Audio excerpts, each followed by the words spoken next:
दोस्तों, आज की कहानी है बेटा बहू।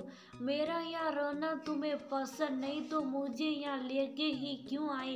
दोस्तों, कहानी शुरू करने से पहले अगर आपने चैनल को सब्सक्राइब नहीं किया हो तो कर लीजिए ताकि आपके पास पहुँच सके हर नया वीडियो। सबकी लाइफ में कोई ना कोई दुख तो होता ही है, पर इतना दुख माँ तुम क्यों अपनी जिंदगी को दुखों का भंडार बनाती जा रही हो। जितना सुनोगी सहोगी सब बस तुम्हें ही सुनाएंगी और तुम अकेले यूं ही बैठकर रोती रहोगी। राशि अपनी माँ को समझाते हुए बोल रही थी, सब समझती हो बेटा, पर मैं चाहकर भी कुछ नहीं कर सकती। बहू कार्तिका की आदतों से रितेश भी परेशान है, पर जब भी बात आएगी कार्तिका ऐसे मुंह बना लेती कि रितेश फिर मुझे ही सुना देता है। मैं बस सबका सुनने वाली बनकर रह गई हूँ, एक तेरे से कहकर दिल हल्का कर लेती हूँ, पर तू कभी ये सब बातें भाई से ना करना, नहीं तो पता ही है यहाँ का कलह तेरे जीवन में भी हावी हो जाएगा। अच्छा सुनिए, बता घर पर सब कैसे है। सुमिता जी बात का रुख मोड़ने का प्रयास करने लगी। दिल हल्का करने को बेटी से कह तो दिया, पर डर भी लग रहा था माँ तो आखिर कहीं ऐसी राशि रितेश से कभी कुछ कह ना दे। बातचीत खत्म कर फोन रख सुमिता जी अपने पति विभोर बाबू को याद करने लगी, जिनके साथ रहकर वह हर दुख तकलीफ को दूर कर लिया करती थी। पर जब से उनकी साथ छूटा वह बिल्कुल अकेली पड़ गई थी। बच्चे तब पढ़ाई ही कर रहे थे, जैसे तैसे जुगाड़ कर बच्चों को काबिल बनाया। कुछ रिश्तेदारों ने मदद कर दिया, तब दोनों बच्चे अपनी गृहस्थी में रस बस गए थे। अब तक सुमिता जी अपने शहर में ही रह रही थी, क्योंकि और रिश्तेदार वहीं आसपास रहते थे तो उनका मन लग जाता था। पर इस बार रितेश सुमिता जी को संग ले आया था। कार्तिका माँ बनने वाली थी, घर में किसी बड़े का होना जरूरी था। फिर सुमिता जी को काम ही किया था, अपने घर में अकेली ही तो रहती थी, पर अपनी मर्जी से यहाँ आकर एक तो ना मर्जी चल रही थी, ना जैसा खाना वह पसंद करती थी वह मिल रहा था। कभी कभी मन बहुत ज़्यादा उदास हो जाता तो बेटी को फोन कर मन हल्का कर लेती। एक पक्की सहेली थी उस शहर में, जिनसे बात कर मन हल्का करती थी, पर अब सोचती है कि बेटा बहू है, जरा कभी इधर उधर कर दी और इन्हें पता चल गया तो पता नहीं कैसा व्यवहार करे। ये सब सोच बेटी से बातें कर मन हल्का कर लेती थी। कभी कभी पति से शिकायत भी करती, अकेले छोड़ गए मुझे, तुम साथ रहते तो बच्चों की बातें तो ना सुननी पड़ती। एक पति का साथ हो तो सब मुश्किलें आसान हो जाती हैं, पर जब उम्र हो जाए तो अकेले जीवन में अपने हिसाब से कहाँ कुछ किया जाता है। कल रात भी ऐसा ही कुछ घटा और सुमिता जी को बेटे ने सार बातें सुना दी। कार्तिका को डॉक्टर के पास जाना था। रितेश कार्तिका को बोल गया था, मैं जल्दी आ जाऊंगा, फिर तुम्हें चेकअप के लिए ले चलूंगा, पर किसी कारणवश रितेश नहीं आ पाया तो सुमिता जी को फोन करके कार्तिका को लेकर डॉक्टर के पास चली जाए। सुमिता जी जब कार्तिका से चलने बोली तब उसने कह दिया वो अकेली चले जाएगी, पास में ही तो जाना है।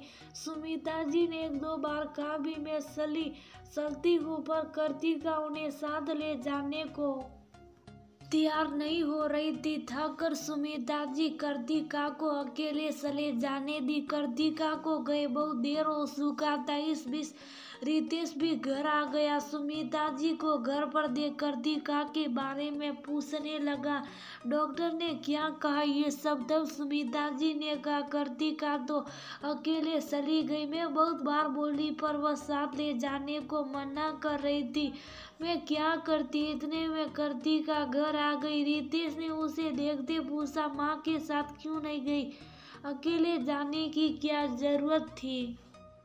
अरे मम्मी जी ने कहा मेरे कमर में थोड़ा दर्द हो रहा, वो नहीं जा पाएगी। कृतिका ने जड़ से कह दिया। क्या माँ एक बात बोला, उसमें भी आपको अपना दर्द दिखने लगा। ठीक है, अब से मैं आपको कुछ भी नहीं कहूँगा। कृतिका अकेले गई। कुछ हो जाता तो रितेश तेज में बोला। तभी दरवाजे की घंटी बजी। सामने कृतिका की दोस्त खड़ी थी। यह कृतिका, तेरा मोबाइल कार में ही रह गया, ये तेरा पेस्ट्री भी। दोस्त की बात सुन करती रितेश कृतिका को देखने लगा। दोस्त सामान देकर निकल गई। तुम डॉक्टर के पास अकेले गई थी ना? रितेश ने पूछा। नहीं, इस दोस्त के साथ गई थी। डॉक्टर ने कहा सब ठीक है। फिर हम थोड़ा मॉल चले गए थे, पेस्ट्री देख मन कर गया तो ले आई। कृतिका ने कहा तुम माँ को साथ इसलिए नहीं ले गई क्योंकि तुम्हें दोस्त के साथ जाना था और कह रही हो माँ मना कर दी। कमाल औरत हो तुम, माँ के साथ नहीं जाना था तो कह देती, दोस्त को लेकर जी जा रही हूँ। ऊपर से मॉल भी घूमने चली गई। रितेश को गुस्सा आ गया था। सब कुछ ठीक है ना बहू? डॉक्टर ने कुछ एहतियात बरतने को बोला है तो बता दो, ध्यान रखना होगा। और तुम क्यों गुस्सा कर रहे हो? अब जो होना था हो गया। सुमिता जी मौत शांत करने के दया से बोली, पर अंदर ही अंदर हाथ हो गई थी। बहू की बात सम्मान बेटे ने भी सुना दिया था। सोच रही थी गलती किसी की है क्या? बहू को उनका यहाँ रहना पसंद नहीं तो लाए ही क्यों? यही सब सोचते हुए वह राशि से कब कह रही थी क्या करूं, और राशि ने साफ सब सुनने की गलती मत करो नहीं तो हमेशा तुम्हें गलत ठहराती जाओगी। मम्मी जी कब से आपका फोन बज रहा है, आप उठा क्यों नहीं रही? अचानक से कृतिका की आवाज सुन यादव से बाहर निकल आई। देखा तो उनकी दोस्त का सर मिस्ड कॉल था। कॉल बैंक किया। कैसी है री सुमिता? बेटे बहू के पास जा, हमें भूल ही गई। तुम्हें एक बात बताने को फोन किया। वह हमारी पड़ोसी थी ना रमा जी, इतने साल बच्चों से कुछ ना बोलती थी, सब सुनती आ रही थी। एक दिन पहले उनके सब्र का बांध टूट गया। वह बहू की गलती पर जब बेटा उन्हें सुना रहा था तो वह चुप ना रह सकी। अब तो बेटे बहू सोच समझ कर रमा से बात करते। कितना कहा था उसे, सुनती रहोगी तो लोग बिना गलती अपना गुस्सा निकालने को भी सुनाकर चले जाएंगे, इसलिए बेवजह सुनकर दुखी होने से क्या फायदा। दोस्त ने कहा। सुमिता जी सोचने लगी, लगता है अब मुझे भी धीरे धीरे बोलना पड़ेगा, नहीं तो मैं दुखों के पहाड़ में गिरकर अकेली रह जाऊंगी। दोस्तों आज भी कुछ औरतें पुरुष साथी के ना रहने पर मन में बहुत से दुख दबा कर रहते हैं। बच्चे अपनी दुनिया में व्यस्त हो जाते। पति पत्नी के कलह का असर माता पिता पर होता है जो बिना बात के बागी बन जाते हैं। मुझे लगता है ऐसी परिस्थितियों में बोलना जरूरी है, नहीं तो सब आपको हल्के में लेंगे और सुनाकर